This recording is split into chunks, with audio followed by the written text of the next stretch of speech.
केही कुरा चाहिँ छुट्या छ भनेर उठाएका थियौँ।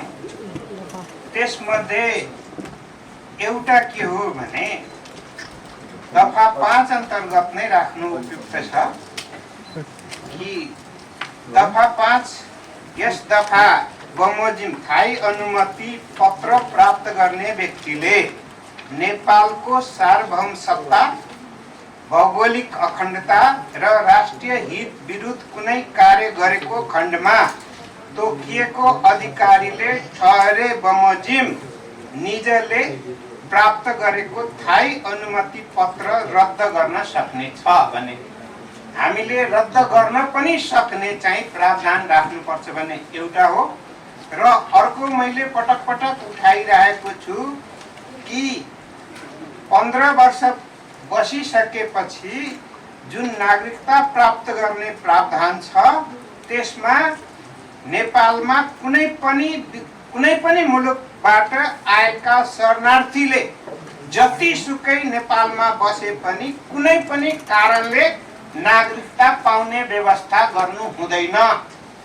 त्यसकारणले यो दुईटै कुरा छुटेको हुनाले गर्दाखेरि मैले यसमा समावेश होस् भन्ने आग्रह गर्न चाहन्छु। आज चौथो दिन हो, 5 दिन पुरा भइसकेको अवस्था होइन र आज यस्तो दिन जो सूर्यग्रहणको दिन पनि छ। मलाई लाग्छ यो हतार हामीले चौथै दिनमा किन गऱ्यौँ यो आफ्नो विषय होला। सूर्यग्रहण पनि खतराकै छ। जे होस् समय र दिन किन हतारमा तोकिने 5 दिन पुरा पनि हुन आवश्यक किन देखिएन यो आफ्नो समयमा छ। चाहेमा वैवाहिक अङ्गीकृत नागरिकता दिने भनेर निर्णय गरिरहेका छौँ। यो कुनै नयाँ निर्णय चाहिँ नि होइन, चाहेमा दिने हो। चाह्यो भने दिइहाल्ने हो। फेरि यो पहिलो अधिकारको कुरा नागरिकता दिन चाहनेको हो र राज्यले दिनुपर्ने हुन्छ। यसको व्यवस्थापन हामीले अहिलेसम्मको कानुनमा र अहिलेसम्मका संविधानहरूमा गरेका छौँ। यो सबैले चाहने कुरा पनि होइन, सबैले विदेशीसित बिहा नै गर्छ भन्ने पनि होइन, पुरुषले पनि चाहेमा विदेशी गर्ने हो होइन। र गरिसकेपछि नि चाहेमा लिने हो नलिने पनि त रह्यो त छुट त। यो त अवस्था हो नि स्पष्टता। अब हामीले चाहेमा दिने व्यवस्था गऱ्यौँ र यी सन्दर्भमा लामो समयदेखि देशभित्र पनि बहस छ र हामीले पछिल्लो पटक 2063 सालमा एउटा व्यवस्थापन गर्यौँ र त्योभन्दा पहिलेदेखिकै निरन्तरता छ। फेरि त्यहाँ पनि संविधान निर्माण गर्दा पनि संविधान सभाभित्र लामो समय लियो र यो विषय पनि महत्त्वपूर्ण थियो र त्यसभित्र पनि धेरै छलफल पार्टीहरूको बिचमा, सांसदहरूको बिचमा र त्यसभित्र समावेश भएका दलहरू सबैको बिचमा व्यापक छलफल र सहमतिबाट एउटा निष्कर्ष पुग्यो र पुरानै व्यवस्थालाई निरन्तरता दियो र केही नयाँ कुरा जरुर व्यवस्था गर्यो अहिलेको संविधानले। बहुत ही संवेदनशील विषय हो। बड़ा सोच समझ गरेर यसमा कुरा गर्नुपर्छ, काम गर्नुपर्छ, नियम कानुन र संविधान बनाउनुपर्छ।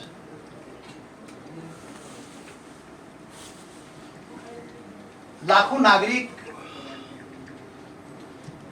कानुनको अभावमा नागरिकता प्रमाणपत्र प्राप्त गरी सकेको छैन, गरिरहेको छैन। जन्मसिद्धका सन्तान लगायत यो संवेदनहीनता राज्यले कसरी देखाउँदो रहेछ। लाखौं नागरिक चाहिँ नागरिकता प्रमाणपत्रको अभावमा उसको राष्ट्रियता माथि मात्रै प्रश्न होइन, उसको दैनिक जीवन माथि समेत असर परिरहेको अवस्थामा नागरिकता प्रमाणपत्र प्राप्त गर्ने कानुनी व्यवस्था या सरकारको निर्णयबाट हुनुपर्ने काम समयमा नगरेर जनताप्रति उत्तरदायित्व भएर काम गरेको देखिँदैन। यो दुःखद विषय हो सभापतिजी। र यही समस्या समाधान गर्ने सन्दर्भमा समितिमा चाहिँ विधेयक आएको छ जो 2 सालदेखि यहाँ समितिमा अड्किरहेको छ। यहाँबाट पनि संवेदनहीनताको पराकाष्ठा चाहिँ देखिएको छ। यो बहुत ही दुःखद हो। यो जुन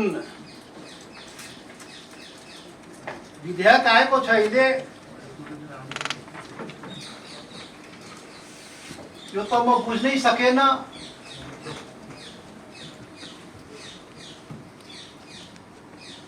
सरकार त ठिकै बाटोमा गइरहेको थियो, फेरि उल्टो बाटोमा कसरी सरकार हिँड्न खोजेको यो बुझ्न सकिएन। खास गरेर जुन वैवाहिक अंगीकृतको सवालमा जुन यहाँ भर्खर वाचन गरेर सुनाइयो, 7 वर्ष बिहे भएको 7 वर्षपछि नेपालको अंकृत वैवाहिक अंकृत नागरिकता पाउने यो प्रावधान कसरी आयो खोइ?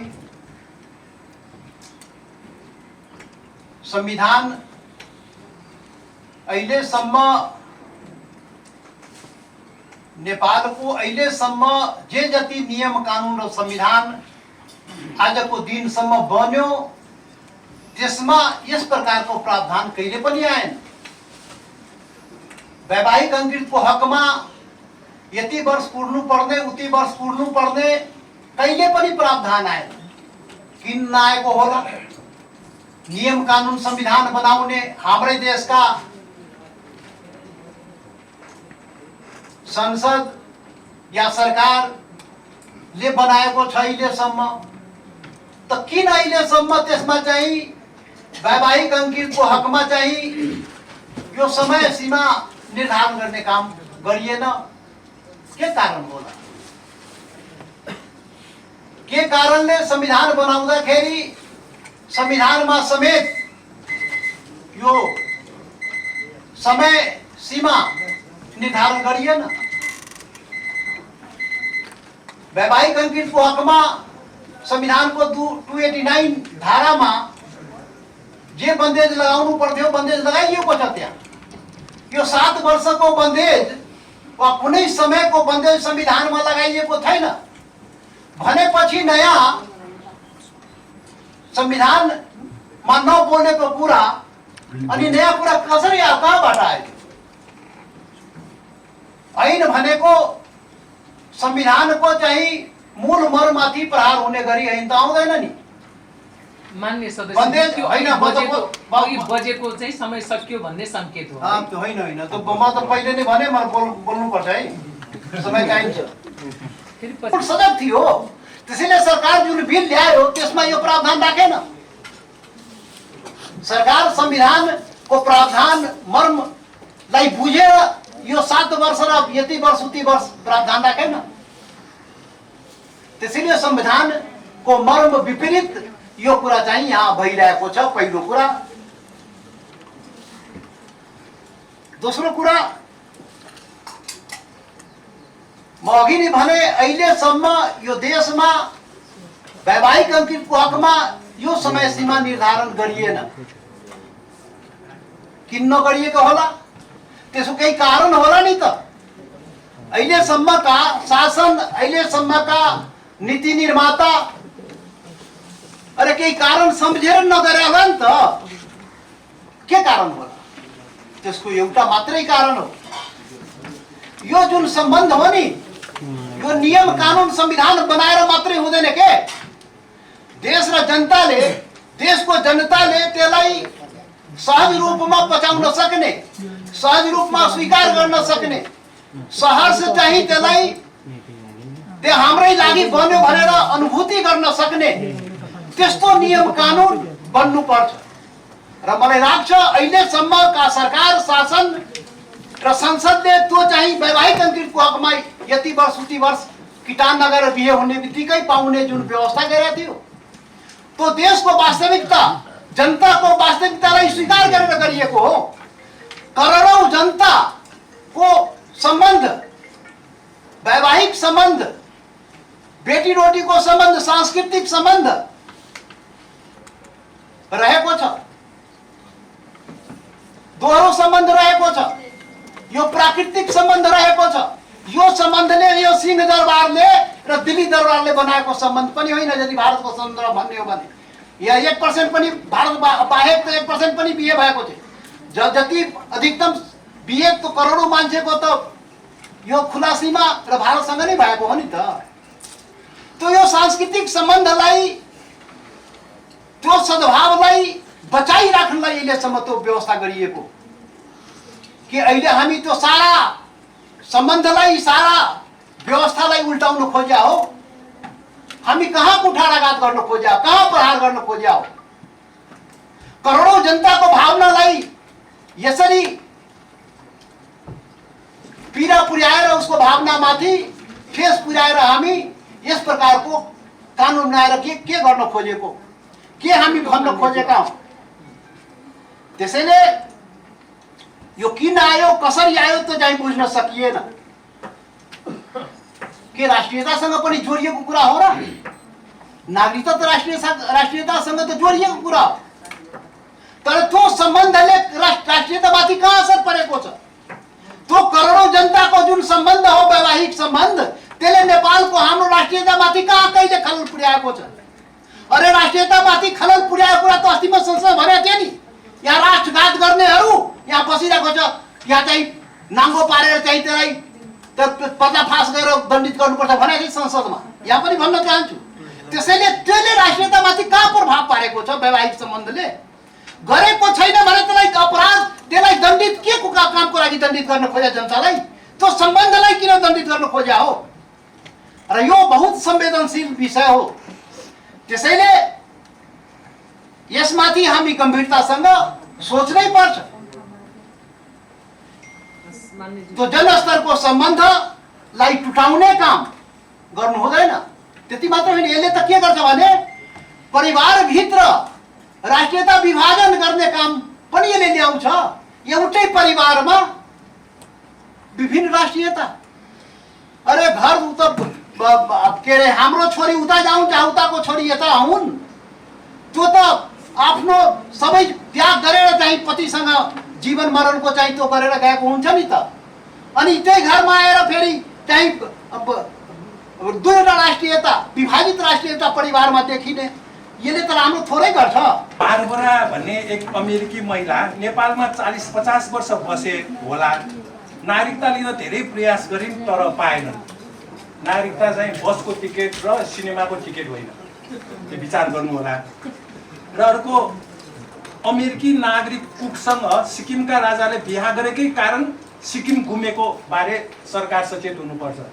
यो जुन अहिले विधेयक आयो त्यसकारण सरकार सचेत छैन भन्ने कुरा यसले प्रष्ट देखिन्छ।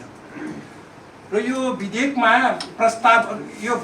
प्रस्ताव अनुसार विदेशीले नागरिकता लिएर अरबौंको हतियार व्यापार गर्ने खतरा छ कि छैन, यो चाहिँ यहाँ स्पष्ट हुनु पर्यो सरकारबाट। भोलि महाकाली सन्धि त अहिले मात्र थाहा हो देश घाँटी रहेछ भनेर कराएर हुन्न नि, अहिले नै सोचौँ न। एउटा देश घाँटी हो, अर्को देश घाँटी काम नगरौँ। अर्को, नेपाली भूमिको नक्सा नबनाउने कर्मचारी र सरकारको कारण अहिले नेपाली भूमिमाथि विदेशीको अतिक्रमण भयो। अब यो नागरिकताको कारण के हुन्छ अलिकति समीक्षा गरौँ, हतार नगरौँ।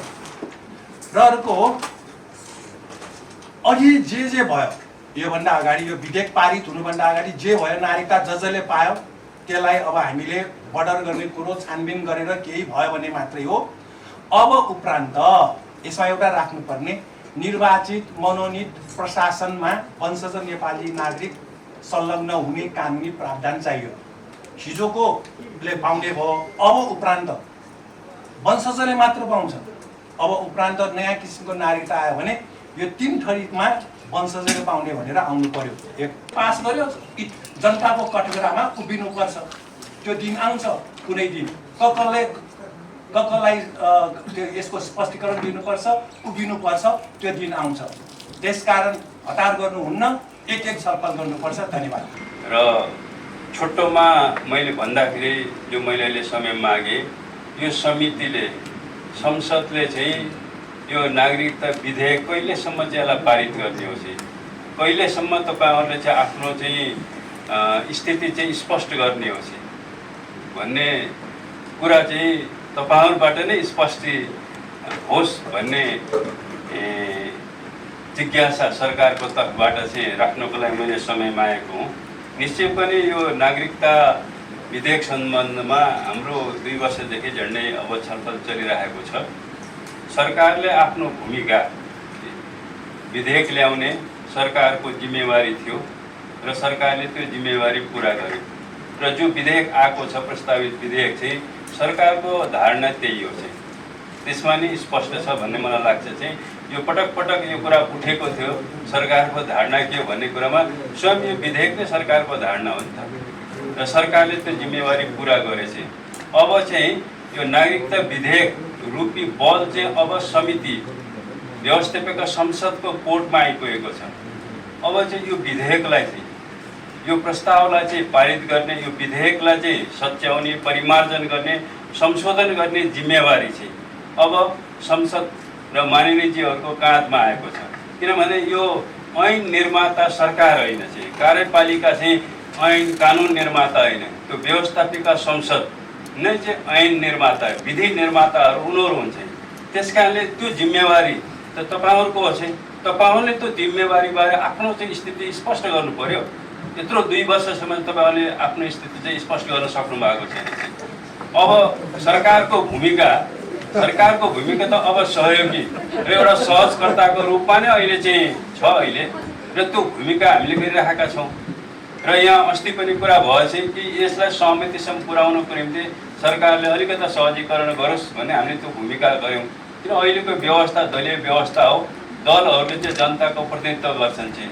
अहिलेको जो व्यवस्थाका संसदमा चाहिँ जनताका प्रतिनिधिहरू छन् र जनताले नै चाहिँ यो विधि निर्माण गर्ने हो चाहिँ, ऐन निर्माण गर्ने हो चाहिँ, र दलहरूले नै गरेर चाहिँ यो बिचमा चाहिँ सरकारको तर्फबाट हामीले सहजीकरण गर्ने कोसिस गऱ्यौँ चाहिँ, र दलहरू चाहिँ बसेर चाहिँ यो विधेयकलाई यो चाहिँ नागरिकता सम्बन्धी चाहिँ मुद्दालाई चाहिँ एउटा टुङ्गोमा पुर्याओस् भन्ने चाहिँ दलहरूको बिचमा चाहिँ सरकारले सहजीकरण गरेकै हो चाहिँ।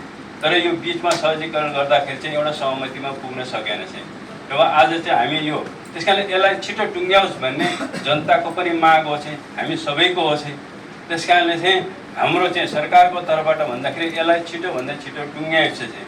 किन यसले चाहिँ थुप्रै लाखौँ चाहिँ हाम्रा नागरिकहरूको चाहिँ जीवनमा यसले असर गरिरहेको छ, उनीहरूको चाहिँ भविष्यमा चाहिँ यसले असर गरिरहेको। त्यस कारणले यो नागरिकता विधेयकलाई छिटोभन्दा छिटो चाहिँ यो अहिलेको चाहिँ चालु सदनबाट नै चाहिँ पारित गरियोस् भन्ने सरकारको चाहना हो चाहिँ, र त्यसमा चाहिँ सरकारले सहयोग गरिरहेकै छ भन्ने लाग्छ। यो नागरिकताको यो विधेयक कति चाहिँ महत्त्वपूर्ण हो भन्ने बारेमा सायद हाम्रो धेरै चर्चा भइसकेको छ।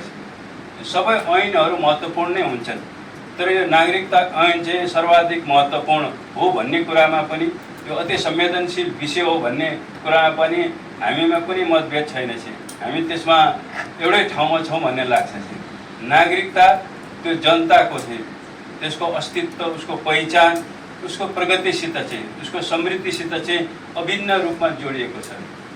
हामीले चाहिँ नागरिकता यदि जनतालाई नदिने हो चाहिँ, नागरिकहरूलाई त्यो नदिने हो भने उनको पहिचान, उनीहरूको अस्तित्वमा नै एउटा प्रश्न उठ्छ चाहिँ, उनीहरूको प्रगतिमा नै एउटा चाहिँ अस्तित्व उठ्छ, प्रश्न उठ्छ चाहिँ।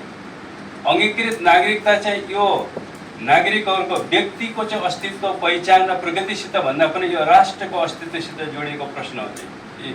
त्यस कारणले पनि यो अति संवेदनशील, अति महत्त्वपूर्ण, राष्ट्रको सुरक्षासित जोडिएको प्रश्न हो चाहिँ, राष्ट्रको प्रगतिसित जोडिएको प्रश्न हो। त्यस कारणले यति समय किन लाग्यो त? हामी यो लामो समयसम्म चाहिँ यो अङ्गीकृत नागरिकता विशेष गरेर चाहिँ एउटा आम चाहिँ नागरिकता भन्दा अङ्गीकृत नागरिकता हाम्रो लामो समयदेखि चाहिँ छलफल चल्दै आएको छ। योभन्दा अगाडिदेखि चाहिँ दशकौँदेखि चाहिँ यसमा छलफल चल्दै आएको छ र चाहिँ यो समस्यालाई चाहिँ हामीले चाहिँ आधारभूत रूपमा अझ पनि हल गर्न सकिरहेका छैनौँ चाहिँ। यहाँ माननीयजीहरूले प्रश्न उठाउनु भयो चाहिँ कि यो अङ्गीकृत नागरिकतालाई चाहिँ हामीले समाधान गर्दाखेरि यसरी गर्नु पर्यो, त्यसले एउटा राष्ट्रिय एकता कायम होस्, सुदृढ होस् भने माननीयजीहरूले उठाउनु भयो चाहिँ। कि त्यस कारणले यहाँ एउटा राष्ट्रघातको प्रश्नहरू पनि उठाउनु भयो। राष्ट्रवाद र राष्ट्रघातको चाहिँ निश्चय पनि यी प्रश्नहरू यी पीडाहरू चाहिँ जायज छन् भन्ने मलाई लाग्छ चाहिँ। त्यस कारणले यसमा तैपनि हामीले यो समस्यालाई हल गर्नुपर्छ र चाहिँ हल गर्ने चाहिँ संयन्त्र र जिम्मेवारी भनेको त्यो सदनलाई हो, व्यवस्थापिकालाई नै हो चाहिँ। मेरो अनुरोध के छ सरकारको तर्फबाट भने चाहिँ यो सदनले यो समितिले चाहिँ यो नागरिकता विधेयकलाई चाहिँ छिटोभन्दा छिटो चाहिँ टुङ्ग्याओस् चाहिँ। यो चाहिँ जनताको चाहना पनि हो चाहिँ। त्यस कारणले चाहिँ यहाँ जो प्रश्न राख्नुभयो यहाँ माननीयज्यूहरू चाहिँ सरकारले आफ्नो स्थिति चाहिँ स्पष्ट गरोस्। के हो त यो बारे भन्दाखेरि मलाई लाग्छ हामीले आफ्नो स्थिति चाहिँ स्पष्ट गरिसकेका छौँ। अब स्थिति स्पष्ट गर्ने जिम्मेवारी त यो समितिको हो चाहिँ, यो सदनको हो चाहिँ। यसले किन गर्न सकिरहेको छैन भन्ने प्रश्न, उल्टो प्रश्न चाहिँ हाम्रो हो भन्ने मलाई लाग्छ चाहिँ। त्यस कारणले मैले चाहिँ यहाँ अरू धेरै कुराहरू भन्ने भन्दा पनि अहिले जो यहाँ सचिवालयले जो प्रस्ताव ल्याएको छ यसमा चाहिँ अब गम्भीर छलफल होस् होइन, र सकेसम्म यसलाई अझ पनि सहमतिमा पुर्याउने हाम्रो प्रयास जारी होस्। यसमा सरकारको तर्फबाट पूर्ण सहयोग नै हुन्छ। त्यस कारणले यसलाई अब ढिला गर्नु हुन र यही सत्रबाट नै यसलाई पारित गर्नुपर्छ भन्ने चाहिँ हाम्रो धारणा हो। अब यही स्पष्ट गरिदिए म आफ्नो कुरो टुङ्ग्याउँछु। चाहिँ नि जति क्षमता छ त्यो क्षमताको आधारमा विधेयक दिन्छ अनि त्यो विधेयकलाई समितिले चाहिँ आफ्नो त्यो परिस्थिति अनुसार त्यसलाई करेक्सन गर्ने र परिमार्जन गर्ने हाम्रो अधिकार हो। सरकारको आफ्नो स्ट्यान्ड रह्यो, हाम्रो पनि आफ्नो स्ट्यान्ड रह्यो। हामीले 2 वर्ष कुरेर सभापतिज्यूको चाहिँ कुशल नेतृत्वमा 2 वर्षसम्म हामीले पर्खेको यो धैर्यता हो नि। त्यसले हाम्रो समितिले चाहिँ नि एउटा निष्कर्ष निकाल्यो। त्यो निष्कर्ष निकालिरहँदाखेरि अहिले त्यो बेलासम्म हाम्रो यो समितिमा सत्तापक्ष प्रतिपक्ष भन्ने थिएन, मलाई लाग्छ अहिले पनि छैन। तर चाहिँ हाम्रो निष्कर्ष हामीले जे निष्कर्ष निकालिरहेको थियौँ यही दौरानमा राजपाको पनि एउटा बैठक बसेर जनता र समाजवादी पार्टीको पनि एउटा स्ट्यान्ड आएको, नेपाली कङ्ग्रेसको पनि एउटा स्ट्यान्ड देखियो, नेपाल कम्युनिस्ट पार्टीले पनि हिजो एउटा के वक्तव्य निकालेको थियो उसले पनि के स्ट्यान्ड बनाएछन् क्या र। तर हाम्रो यो राज्य व्यवस्थाको आफ्नो स्ट्यान्ड छँदैछ र हाम्रो स्ट्यान्ड कुन चाहिँ पार्टीसँग मिल्छ त्यो चाहिँ थाहा छैन, है। हामी आफै सक्षम छौँ, हामीलाई कसैले सिकाउन र गाइड गर्नु पर्दैन। त्यसकारण जनताले विश्वास गरेर हामीलाई यो ठाउँमा पुर्याएको छ। त्यसैले हामी आफ्नै ठाउँमा सक्षम छौँ। सभापति महोदय, हामीले धेरै विवेक पुर्याएर 2 वर्षसम्म कुरेर ल्याएको यो प्रतिवेदन आफैमा अग्रगमन टाइपको छ। हामी न पक्षगमन छौँ न हामी यथास्थितिवाद छौँ। अब मन्त्रीजीको आफ्नो सरकारको आफ्नो स्ट्यान्ड छ रहेछ, हामीले आफ्नो परिमार्जित गर्यौँ। यसलाई चाहिँ अब निर्णयार्थ पेश गरेर टुङ्ग गर्नुको विकल्प छैन। धन्यवाद। व्यवसाय सञ्चालन गर्न, क उद्योग व्यापार तथा व्यवसायको स्थापना र सञ्चालन गर्न, घ जन्म मृत्यु विवाह सम्बन्ध विच्छेद बसाइ सराई तथा व्यक्तिगत घटना दर्ता गर्न, न सेवाग्राहीको हैसियतले कानुन बमोजिमका निकायबाट प्राप्त गर्ने सुविधा छुट जस्ता सेवा उपभोग गर्न, च कुनै पनि शैक्षिक संस्थामा अध्ययन गर्न, प्रमाणपत्र प्राप्त गर्न र अन्य आर्थिक सामाजिक र सांस्कृतिक अधिकार प्राप्त गर्न। यो र भएको छ, यस्तो नमिलेको छ भने यो मिलाइन्छ है मान्य सदस्यलाई मैले अहिले नै जानकारी